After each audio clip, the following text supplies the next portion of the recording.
Bharuch LCB Rajpipla road ઉપર આવેલ Sonam society પાસેથી વિદેશી દારૂ ભરેલ કાર સાથે હાંસોટના બુટલેગરને 2.58 લાખના મુદ્દામાલ સાથે ઝડપી પાડ્યો હતો। ભરૂચ એલસીબીનો સ્ટાફ અંકલેશ્વર વિસ્તારમાં પેટ્રોલિંગમાં હતો તે દરમિયાન બાતમી મળી હતી કે હાંસોટનો બુટલેગર મોહમ્મદ શોએબ ઉસ્માન ગણી શેખ 4 વ્હીલ ગાડી નંબર GJ16BB 9065માં વિદેશી દારૂનો જથ્થો ભરી દઢાળ તરફ જનાર છે। જે બાતમીના આધારે પોલીસે રાજપીપળા રોડ પર આવેલ સોનમ સોસાયટી પાસે વોચ ગોઠવી હતી। પોલીસે બાતમીવાળી ગાડી આવતા તેને અટકાવી તેમાં તપાસ કરતા તેમાંથી વિદેશી દારૂના 480 નંગ પાઉચ મળી આવ્યા હતા।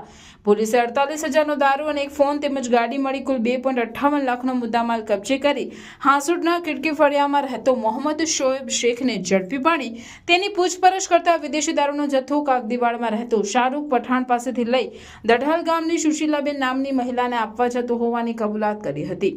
પોલીસે તેની અટકાયત કરી વધુ તપાસ હાથ ધરી છે।